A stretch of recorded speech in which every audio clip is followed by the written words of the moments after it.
नमस्कार, मैं रघुनाथ प्रसाद आज चर्चा कर रहा हूँ मध्यकालीन भारत के महान समाज सुधारक संत कबीर की।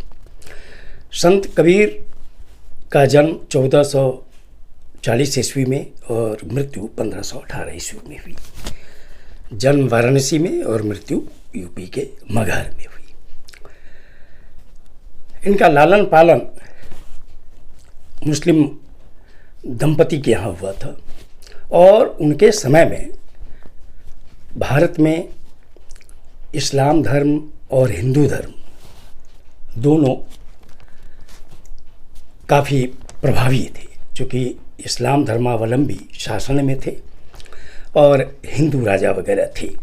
लेकिन जो उन्होंने समाज में देखा, घोर जातिवाद, ब्राह्मणवाद, तो एक तरफ एक और इनकी विशेषता थी कि बहुत से संतों ने जैसे शूद्र के रूप में के वर्णाश्रम में कि शूद्रों के स्थान पर उनकी क्या स्थिति है उस पर उन्होंने कहा, लेकिन उन्होंने बहुत सी जातियों का नाम लिया कि क्या किनकी क्या स्थिति, और समाज में बदलाव के लिए वो हिम्मत के साथ सब कुछ कहते रहे। उन्होंने ये ऐसे संत हुए हैं जिन्होंने न केवल हिंदू धर्म की कुरीतियों का विरोध किया, वरन इस्लाम धर्म की भी कुछ बातों का इन्होंने विरोध किया है। निश्चित तौर पर आज के समय में जो स्थिति है, मुझे नहीं लगता कि कोई आसानी से कोई व्यक्ति ऐसे दोहों की रचना कर सकता है।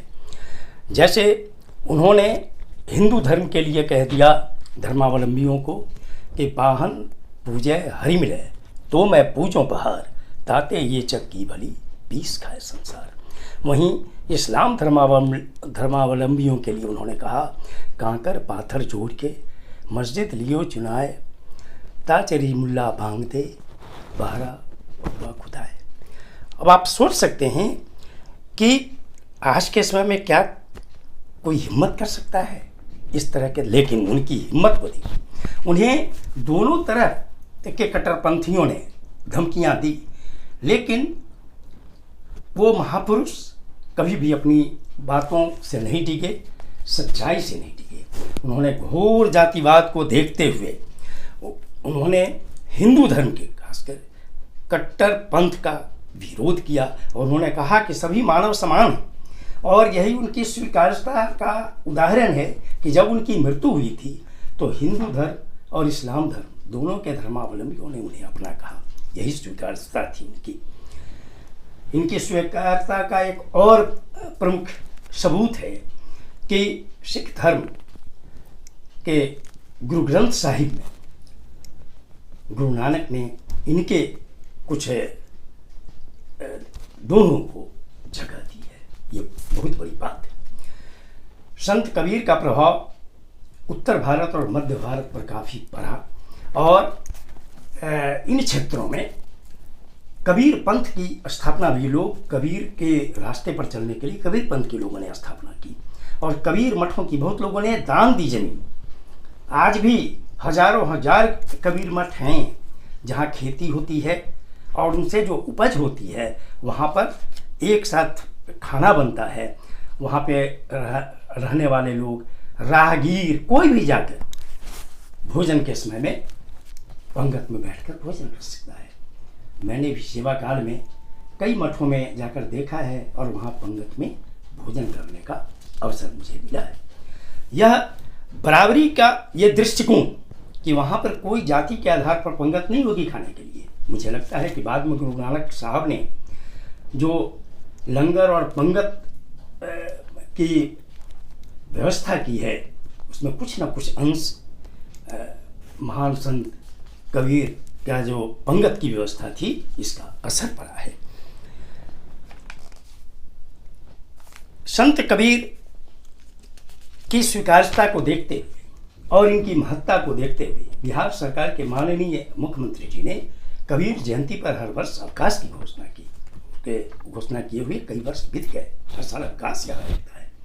और इस वर्ष मैंने देखा है कि जो बिहार के माननीय उप मुख्यमंत्री हैं श्री तेजस्वी प्रसाद यादव जी, उन्होंने राज्य परिषद की बैठक में ये कहा कि अब जो पार्टी के जो भी बैनर बने, होर्डिंग बने, उनमें संत कबीर और संत रविदास के भी फोटो लगाए जाएं। तो मुझे लगता है कि आज दिनानुदिन इनकी स्वीकार्यता बढ़ती चली जा रही है। समाज में जो उन्होंने वर्णाश्रम धर्म का प्रभाव देखा था और जो छोटी जातियों के लिए जो स्थिति थी, जिन्हें शूद्र कहेंगे, बस 2-3 दोहों का मैं जिक्र करना चाहूँगा कि जाति न पूछो साधु की, पूछ लीजिए ज्ञान, मोल करो तरबार का, पराधन दो म्यान। दूसरा है, हिंदू कहें मोहि राम प्यारा, तुर्क कहें रहमाना, आपस में दो लरी लरी मुए, मरम न को जाना। ऊंचे कुल का जन्मिया, करनी ऊंच न होए, सुवर्ण कलश सूरा भरा, साधु निंदा सो। मैं समझता हूँ कि हिंदू धर्म में जो हजारों हजार वर्षों से जातिवाद फैला हुआ रहा, आज भी जिसका दंश हम लोग देख रहे हैं समाज में, उसमें महान संत कबीर हमारे लिए पूजनीय हैं और उनके बताए रास्तों पर लोगों को चलना चाहिए। जातिवाद के जहर को खत्म करना चाहिए, इसी में हमारे देश का भला है।